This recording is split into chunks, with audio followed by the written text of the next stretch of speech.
motion alert came at 4:51 in the morning, and I was already awake. 12 seconds of footage. Something on the back fence.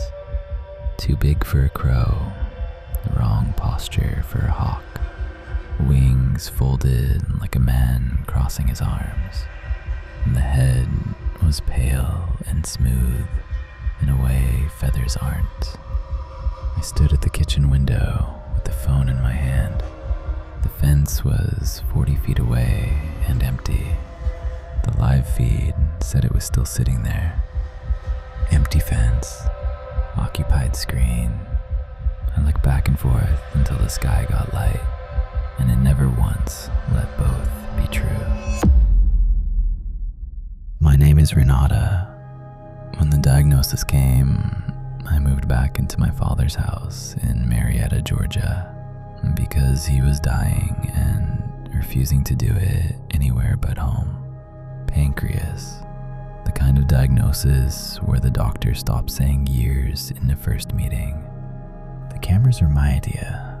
One on the doorbell, one over the back porch, for the 3 a.m. kitchen trips, and the morning he wandered out to the shed in his slippers and couldn't say why. The app pinged me for every fox, every branch, every delivery, and I got good at swiping the alerts away without looking. I kept the clips anyway, $8 a month, in a cloud I never opened. Then the bird. That first morning, I did what you do. I screenshotted the clearest frame and put it on the neighborhood app. The one where people argue about fireworks and lost cats. Weird bird on my fence. Anybody know the species? 11 comments inside an hour. Buzzard. Turkey vulture. Somebody's escaped macaw. Then a comment from a woman 2 streets over. Posted at 6:02 and gone by 6:10. It said, "Take this down, please, I'm begging you." But that evening, the joke comments were gone too. Every one of them quietly deleted, and I never learned by whom. The thread had emptied itself overnight. Her name was Yvonne. I messaged her. She didn't answer for 2 days, then sent one line, an address, and "Come when your father is asleep." She put her phone on the table between us and played me 3 clips. I'll tell you them in the order she played them. 1. A bird on a fence across the street, far down, half out of frame, turned to the house at an angle, like a man reading a sign from the far side of the road. 9 days later, her husband stood up from dinner, said the kitchen smelled like his mother's house, and died before the ambulance came. Aneurysm. 53. 2. The same bird, her own porch railing, close enough to catch the head. Smooth, pale, not bald the way vultures are bald. Bone, she said, and I argued the word until I saw my own clips and stopped. This one faced down the railing toward the bedroom window, the morning of the day he died. 3. A clip that wasn't hers, forwarded the way these things get forwarded here, quietly, never posted. The bird on a mailbox 3 houses down, turned to face the street toward the school. "The Henderson's boy," she said, and didn't finish, and I didn't ask her to. Then she told me the rules. It lands far when there's time, close when there isn't. Nobody has ever seen it with their eyes. It is only ever on the cameras. The distances don't convert from 1 yard to the next. It isn't a ruler, and which way it's pointed tells you who it's come for. Far is more time than close. That is all anyone has ever gotten out of it. Her husband was the one who posted theirs. Same question I'd asked. Weird bird, anybody know the species? She believes it notices the ones who try to make it public, and she didn't say it like a theory. I took my own post down before I left her kitchen. I asked her what it was. She said the old people she grew up with had a name for the feeling of it, not the bird, and the closest she could put it in English was the appointment. I went home, opened my camera history, and went backward, the way she must have known I would. It had been on my back fence for 6 weeks, 41 clips, all between 4:30 and 5:15 in the morning, filed away unwatched between foxes and branches. 6 weeks, almost exactly how long since my father stopped eating real meals, since the hospice nurse moved his file from months to weeks. Renee, the nurse, 20 years of this, would tell me weeks. And the bird would already be off the fence and onto the bird bath 20 feet from the house. It said days. Days later, there'd be a fall, or a night we almost called an ambulance, and the binder on the counter would catch up to what the bird already knew. Twice he rallied, and twice the bird walked back out to the fence.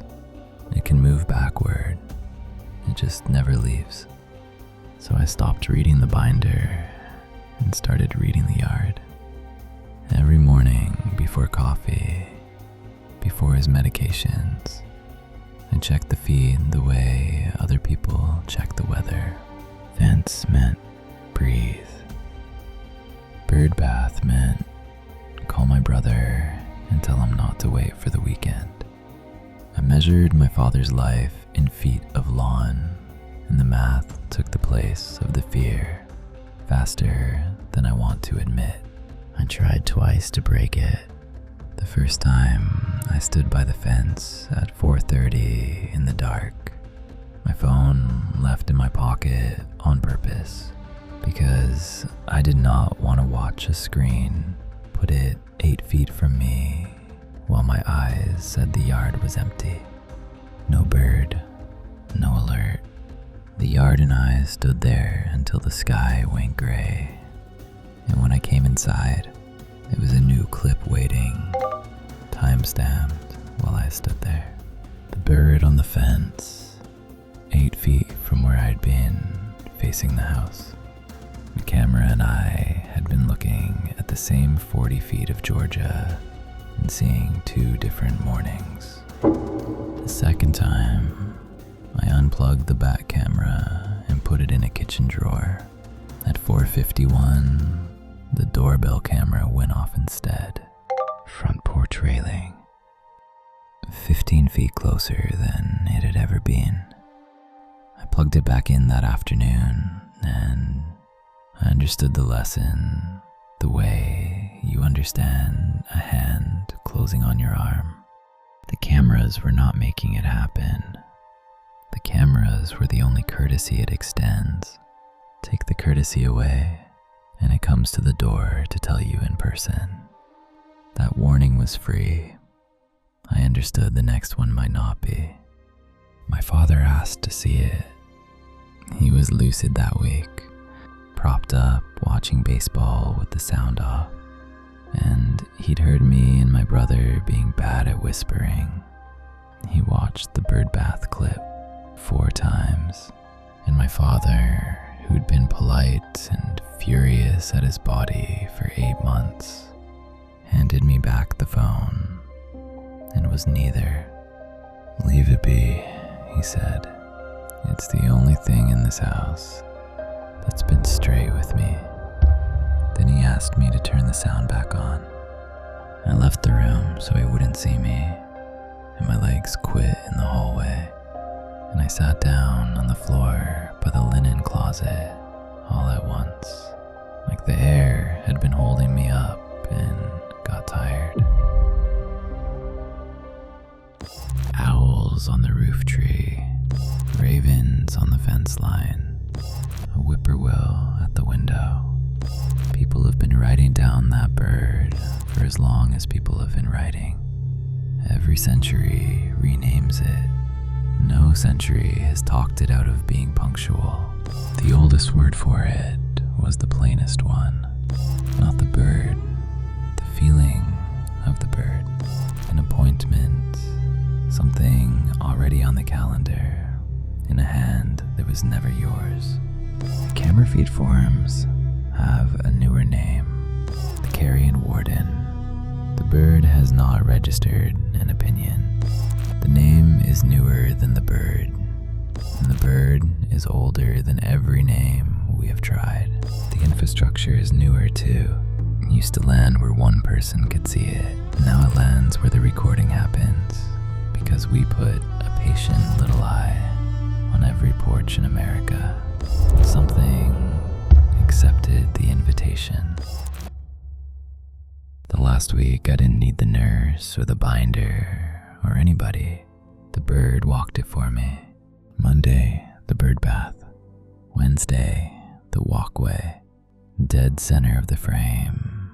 And for the first time, the clip had sound. One slow scrape,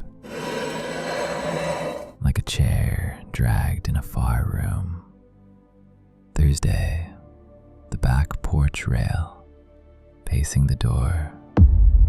Have your clip before that one faced the house at an angle, the way Yvonne's husband's bird faced her house, the way the mailbox faced the street. Thursday, it faced the door, the way you face a thing you are about to walk into. He died Friday morning, 6:40, with the light coming up and my brother and me on either side of the bed.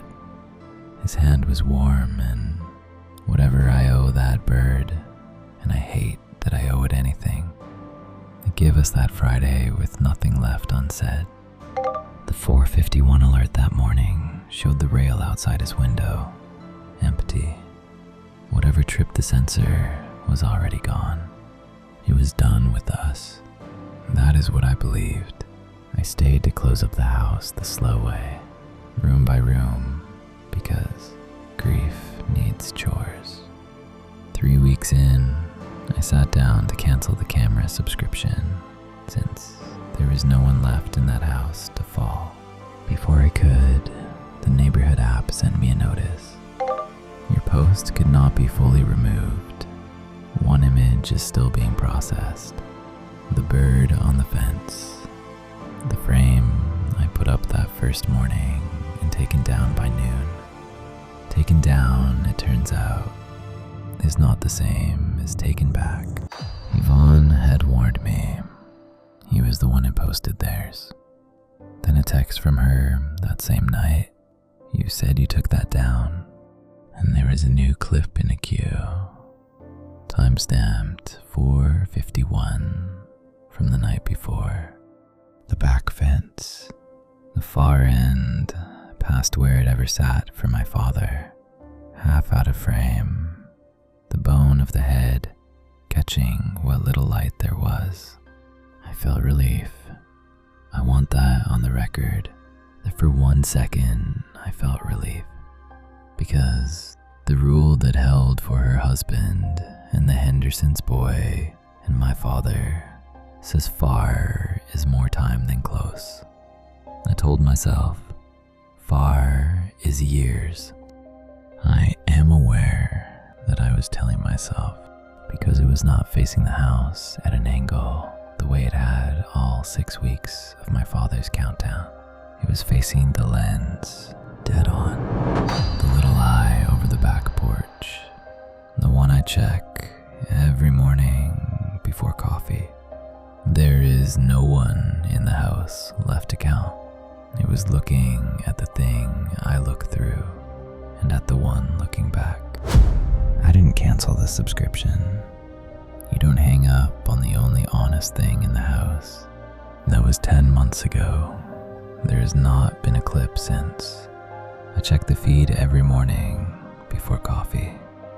Fence means breathe. And every morning the fence is empty and I make the coffee. And I do not trust the empty because I have seen what the yard looks like when the yard is lying. My father poured that bird bath in 1998. I find myself hoping I am very old before anything lands on it. Your camera sends you everything. The fox, the branch, the delivery you forgot you ordered. You delete most of it without looking. Everyone does. The only new thing is the witness. There are cameras on nearly 60 million American porches now, watching the fence line all night. We built a national archive of the backyard at 4:51 in the morning.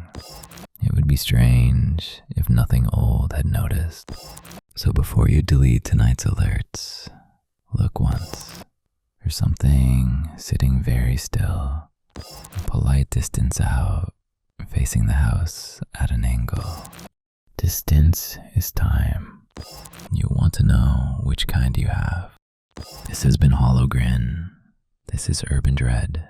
If it's facing the camera, it isn't there for the house.